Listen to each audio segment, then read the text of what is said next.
Hi friends, ఇవాల్టి వీడియోలో పసుపు కానీ చింతపండు కారము ఇలాంటివి ఏవి కూడా సంవత్సరం దాకా పురుగు పట్టకుండా ఉండాలంటే నేను చెప్పే చిన్న చిన్న టిప్స్ ఫాలో అయితే చాలండి. సంవత్సరం పాటు కూడా ఏవి కూడా కలర్లోకి మారకుండా మనం కొన్నప్పుడు ఎలా ఉన్నాయో అలాగే ఉంటాయండి. ఈ ఆలస్యం చేయకుండా ఆ టిప్స్ ఏందో చూసేయండి. మొదటి టిప్, మనం కారం గురించి తెలుసుకుందాం. సమ్మర్ వచ్చేసిందంటే చాలండి, మనము సంవత్సరానికి సరిపడినంత కారాన్ని ఒకేసారి పట్టించుకుంటాం. అలా పట్టించుకున్న తర్వాతనే మన ఇంట్లో సంవత్సరం పాటు కూడా పురుగు పట్టకుండా జల్లెడ పట్టకుండా ఉండాలంటే ఈ చిన్న టిప్ని ఫాలో అవ్వండి.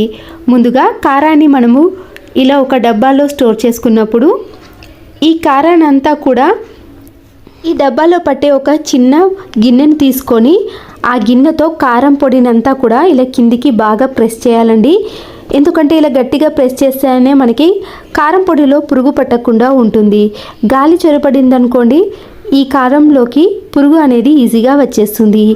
మనము ఎంత గట్టిగా ప్రెస్ చేస్తే కారం పొడి అనేది అంత కిందికి వెళ్ళినప్పుడు అక్కడ గాలి అనేది చొరబడకుండా ఉంటుంది, కాబట్టి పురుగు పట్టకుండా ఉంటుంది. ఇలా చేసిన తర్వాత ఒక చిన్న క్లాత్ని కట్ చేసి దీంట్లో చిన్న చిన్న దాల్చిన చెక్కలను ఇలా సన్నగా కట్ చేసి వేసుకోవాలండి. అలాగే దీంతో పాటు లవంగాలను కూడా వేసుకోవాలి. ఇవి చాలా ఘాటుగా ఉండటం వలన ఇలా వీటిని మూట కట్టి ఈ కారం పొడిలో వేసామనుకోండి, ఈ ఘాటుకు పురుగు అనేది కారం పొడిలో పట్టకుండా ఉంటుంది. ఎన్ని సంవత్సరాలైనా సరేనండి, ఇలా ఘాటుగా ఉండేటివి వేసామనుకోండి పురుగు పట్టే ఛాయిస్ అయితే ఉండదు.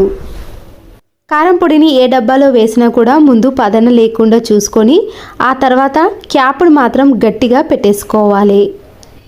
సెకండ్ టిప్ అయిన పసుపుని తెలుసుకుందాం. చూసారు కదండి, నేను సంవత్సరం పాటు దీన్ని ఈ డబ్బాలో వేసి పెట్టుకుంటే దానికి ఎంతగానో పురుగు పట్టేసిందో ఆ పురుగు కూడా వేరే దానికి స్ప్రెడ్ అయ్యి మళ్ళీ వేరే దాంట్లో కూడా పురుగు పట్టే ఛాయిస్ అయితే ఉంటుంది.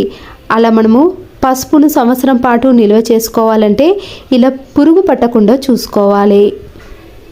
ముందుగా ఇలా పురుగు పట్టిన దానిని జల్లెడ తీసుకొని పసుపు కానీ కారం కానీ ఏదైనా సరేనండి ఇలా జల్లెడ పట్టుకోవాలి. ఇలా జల్లెడ పట్టుకున్న తర్వాత మనము ఒక డబ్బాలో స్టోర్ చేసుకునే ముందు ఒక చిన్న కాటన్ క్లాత్ని కట్ చేసి దీంట్లో నేను 10 to 15 వరకు మిరియాలను తీసుకుంటున్నానండి.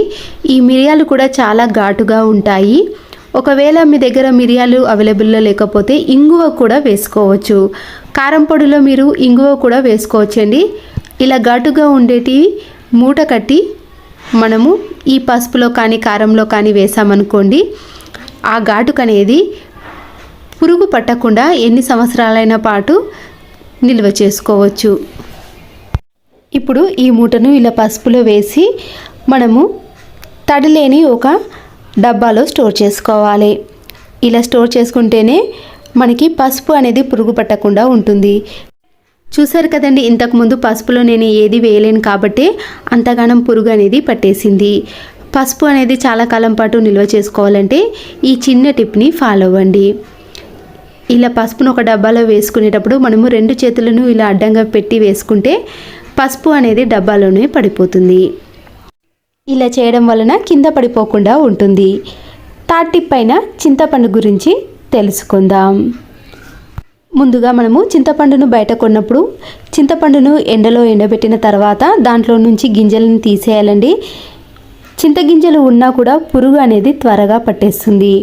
అలా చింతగింజలు లేకుండా చూసుకున్నాక 2-3 రోజుల పాటు చింతపండును ఎండలో ఆరబెడితేనే చింతపండు అనేది మెత్తపెడకుండా ఇలా గట్టిగా ఉంటుంది, కాబట్టి సంవత్సరం పాటైనా పురుగు పట్టకుండా ఉంటుంది. ఇక్కడ నేను చింతపండును 4-5 రోజుల పాటు ఎండలో ఆరబెట్టానండి. అందువల్లనే ఇలా పొడి పొడిగా ఉంది చింతపండు. ఎక్కడ కూడా పదన కానీ తేమ కానీ కనబడటం లేదు. ఇలా చేసిన తర్వాతనే మనము ఈ చింతపండును స్టోర్ చేసుకోవాలి. చింతపండును స్టోర్ చేసుకోవాలంటే ఇలా మందంగా ఉండే కవర్ని తీసుకోవాలండి. మామూలు పాలిథిన్ కవర్ అయితే సన్నగా ఉంటాయి కూరగాయలకు మనం తీసుకున్నప్పుడు, కానీ చింతపండును సంవత్సరం పాటు స్టోర్ చేసుకోవాలంటే ఇలా మందంగా ఉండే కవర్ని మాత్రమే తీసుకోవాలి. ఇలా కవర్ని తీసుకున్నాక ఈ చింతపండునంతా కూడా ఈ కవర్లో పెట్టేసుకోవాలి. ఇలా మొత్తం కవర్లో పెట్టుకున్న తర్వాత ఒక రబ్బర్ బ్యాండ్ని కానీ లేదా ఒక తాడును కానీ కట్టేసుకోవాలి. ఇలా గట్టిగా ముడివేసిన తర్వాత మనము దీనిని ఫ్రిడ్జ్లో పెట్టుకోండి. ఫ్రిడ్జ్లో అడుగు భాగాన నాకు కొద్దిగా ప్లేస్ ఉందండి. ఆ ప్లేస్లో నేను ఈ చింతపండుని స్టోర్ చేసుకుంటాను. ఇలా ప్రతి సంవత్సరం స్టోర్ చేసుకోవడం వల్లనే చింతపండు అనేది కలర్ కూడా మారకుండా ఉంటుందండి. మనము కొన్నప్పుడు ఏ కలర్లో ఉందో ఫ్రిడ్జ్లో పెట్టిన తర్వాత కూడా సంవత్సరం పాటు కలర్ అనేది అస్సలకే చేంజ్ కాదు. కొంతమంది చింతపండు అనేది బ్లాక్ కలర్లోకి వచ్చేస్తుంది. ఇలా ఫ్రిడ్జ్లో పెట్టిన తర్వాత మనం చూసుకోండి, సంవత్సరం పాటైనా కలర్ కానీ పురుగు కానీ పట్టకుండా ఉంటుంది. ఇప్పుడు ఫ్రిడ్జ్ వాటర్ని తాగకుండా హెల్త్కి చాలా మంచిదైన ఇలాంటి కుండలో నుంచి వాటర్ని తాగటానికి ఈ యూస్ఫుల్ టిప్ అనేది చాలా బాగా యూజ్ అవుతుందండి. బయట మనము ఇలాంటి కుండను తీసుకున్నప్పుడు ఎక్కడ కానీ చిన్న చిన్న హోల్స్ లేకుండా చూసుకోవాలండి. ఎందుకంటే మనము ఇంట్లోకి తెచ్చినాక వాటర్ వేసామనుకోండి, దాంట్లో నుంచి డ్రాప్స్ అనేవి కారుతూ ఉంటాయి కదా. తీసుకునే ముందే ఎలాంటి క్రాక్స్ లేకుండా చూసుకున్నాక ఇంటికి తెచ్చుకున్న ఇలాంటి రంజన్ కానీ కుండను మనము వాటర్తో నీట్గా కడిగేసేయాలి. దీంట్లో ఉండే సన్నని డస్ట్ కానీ ఏదైనా స్మెల్ కానీ, ఈ కుండలను కాలుస్తారు కదండి, దాంట్లో సన్నటి బూడిద అనేది కూడా ఉంటుంది. అలాంటివి ఏవి లేకుండా ఇలా ముందుగా వాటర్తో నీట్గా బయట లోపట ఇలా కడిగేసేయండి. ఇలా ఒక 2-3 టైమ్స్ వాటర్తో కడిగిన తర్వాత ఇప్పుడు ఈ కొత్త దానిలో 1 టీ స్పూన్ వరకు రాళ్ళ ఉప్పును కానీ మామూలు సాల్ట్ని వేసుకోండి.